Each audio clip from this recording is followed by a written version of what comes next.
Bienvenue enfants de la crypte pour ce 7e épisode des Contes de la nuit.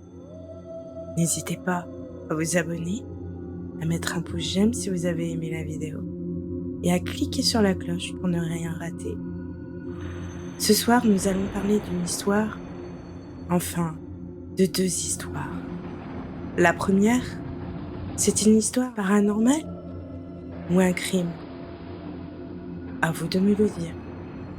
Alors, mettez vos écouteurs et écoutez, si vous l'osez.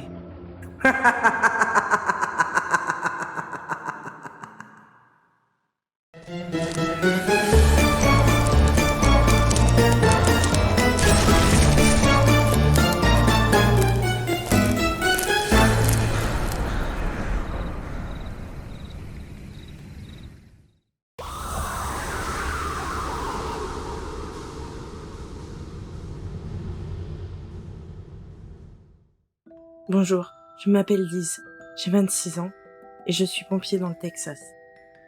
Il m'est arrivé une histoire particulière. Je vais vous la conter. J'habite seule avec mon chat dans un appartement classique. Un matin où je me rendais à la caserne, j'ai senti que l'on m'observait sur le chemin. Je me suis alors retournée, mais je ne vis personne derrière moi. J'ai donc repris ma route et je me suis hâtée d'arriver sur mon lieu de travail. Là-bas, il n'y avait absolument personne. Je regardais dans le bureau, les vestiaires, les couloirs, le hall. Absolument partout, il n'y avait pas la moindre présence. Et je n'étais pas arrivée tant en avance que ça. Peut-être était-il en mission, c'est probable. Alors je suis de nouveau passée par le bureau pour consulter le registre, car nous enregistrons chacune de nos missions au moment où les ordres étaient donnés. La dernière mission était datée d'il y a 3 heures, mais aucune information ou détail y était noté, comme si cela avait été noté à la va-vite. Je suis donc montée dans le bureau du directeur, et Dieu soit loué, il était là. J'entra au moment où nous allions entamer une discussion. Le téléphone sonna, il me fit signe d'attendre et décrocha le combiné. Après une infime seconde, il appuya sur le bouton du haut-parleur. Une voix effrayée et chuchotante se diffusa alors dans la pièce. « Monsieur le directeur, je vous en supplie, aidez-nous! À l'aide! Il arrive! À l'aide !» La communication coupa. Aussitôt, le directeur, avec mon aide, réussit à retracer l'endroit d'où provenait l'appel. Il provenait du 185 rue Alford Frank. Nous montâmes dans l'un des camions restants et nous nous rendîmes à l'adresse donnée. Sur la route, le directeur m'expliqua qu'il s'agissait d'une ancienne usine de bandage où il travaillait avant. Il avait été abandonné suite à une sécurité médiocre et a entraîné plusieurs incidents. Certains prétendaient même avoir eu affaire à des faits plus ou moins paranormaux. Je ressentis un profond malaise suite à ces explications. Arrivés sur les lieux, la première chose que nous avions vue était quelqu'un de nos camions de pompiers. Le directeur, qui connaissait bien les lieux, passa devant et me guida jusqu'au hangar principal.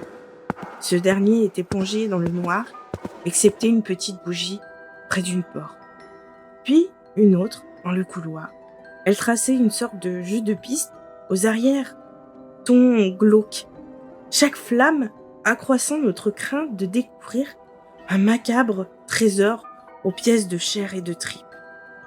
La dernière bougie se trouvait dans une salle vide qui devait servir de placard, sans fenêtre ni aération. Juste une chaise, tachée de sang et un mou sur le mur. Le sang était frais.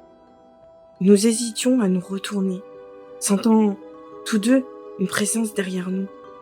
La tension et la peur rendaient l'air de plus en plus chaud et lourd. Le directeur craqua le premier, saisit sa lampe de poche et se retourna pour tenter d'éblouir la personne derrière nous.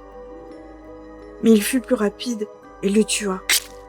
J'eus à peine le temps de voir qu'il s'agissait d'un homme aux yeux bandés avant qu'il ne m'assomme. Je me fis réveiller par mon chat, J'étais dans mon lit. Tout ceci n'était rien de plus qu'un horrible cauchemar. Je m'assis sur le bord de mon lit, enfila mes chaussons et alla vers la salle de bain.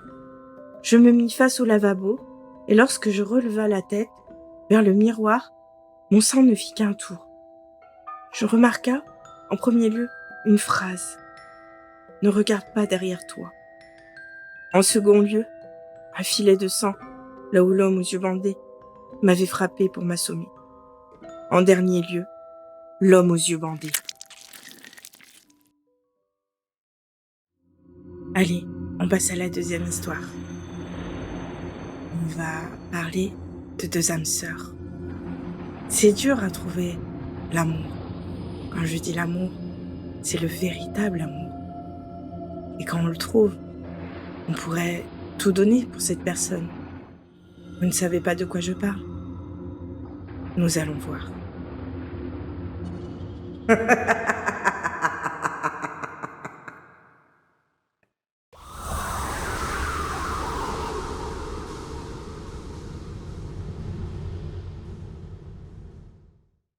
Ça a commencé quand je l'ai rencontré, mon âme sœur, celui avec qui j'en étais sûre, je passerai ma vie. Il était là, dans ce bar, je l'ai vu pour la première fois, lui à boire un verre de whisky seul, et moi, avec mes amis, cet homme tellement beau qui est venu jusqu'à moi. Dès sa première phrase, j'ai su que c'était lui. Je la regarde et je vois mon avenir. Cette femme si tendre, si belle, je ferais n'importe quoi pour elle. Elle m'a sauvé. Moi qui avais tout perdu juste avant de la rencontrer ce soir-là, il y a maintenant 1 an, j'ai eu tellement raison d'aller boire ce verre pour m'évader de ma solitude et de mes malheurs. Il y a des hommes qui ne voient pas leur femme avec tant de valeur. Mais moi, tous les jours, je me dis que j'ai tellement de chance.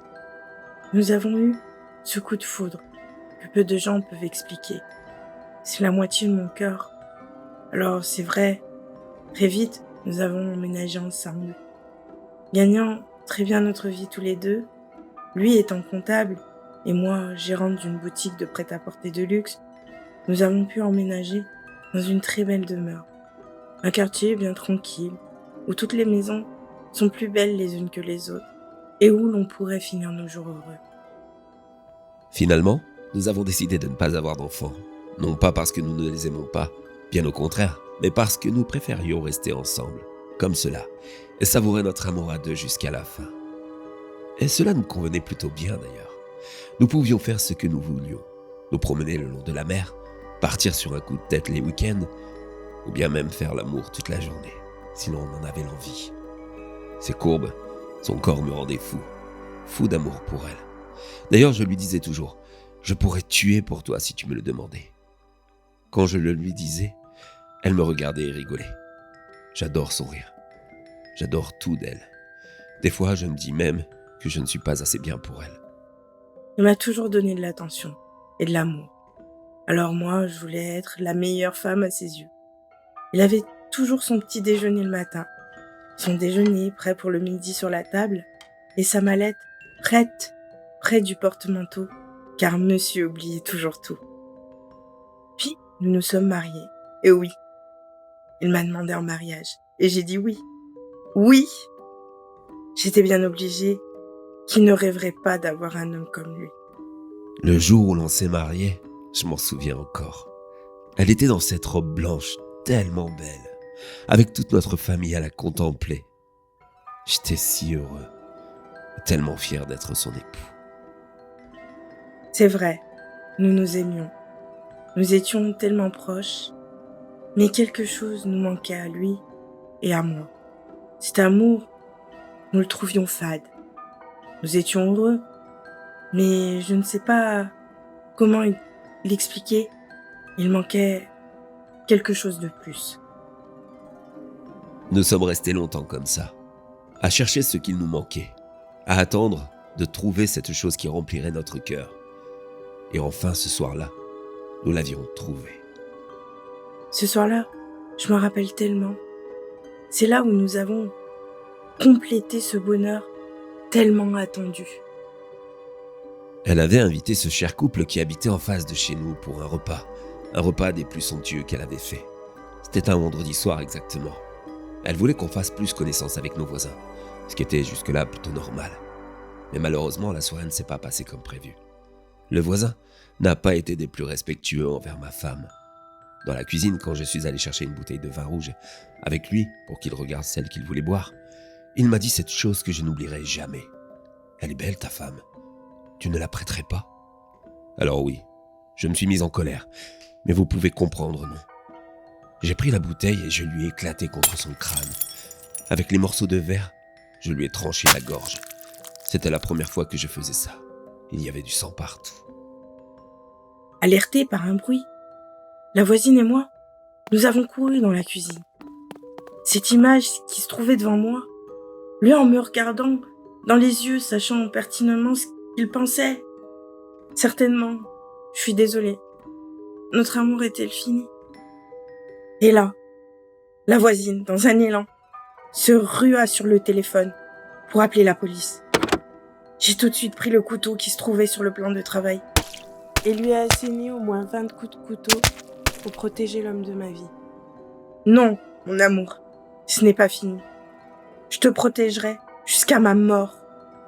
Ce soir-là, devant le corps, il m'a sauté dessus. Je l'embrassais tellement fort. Nous étions tellement excités que nous avons fait l'amour passionnellement dans la cuisine. Puis, nous avons nettoyé le sang.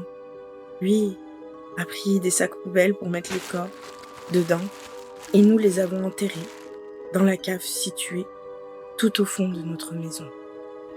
Elle aurait pu partir, appeler la police, mais elle ne l'a pas fait. Elle m'a protégé. C'est vraiment là que j'ai su qu'elle aussi pourrait tuer pour moi et que notre amour était plus fort que tout. Et voilà ce qui nous manquait. Cette chose qu'on attendait tant, c'était de tuer. Tuer ensemble. Tuer pour que notre mariage survive et que notre amour perdure. Bien sûr, les corps n'ont jamais été retrouvés. On ne nous a même jamais soupçonnés, car ces gros cons de voisins n'avaient dit à personne qu'ils venaient manger chez nous. Maintenant, nous travaillons la journée, et le soir, tous les deux, nous mettons notre réveil. À 3 heures du matin, nous sortons la nuit, nous parcourons la ville, à la recherche d'une âme en peine ou d'un couple charitable qui ouvrira leurs portes, quitte à sonner aux maisons, car vous savez, un couple d'amoureux passe toujours inaperçu. Nous rentrons, tuons et gardons les corps dans notre cave, certainement pour l'excitation.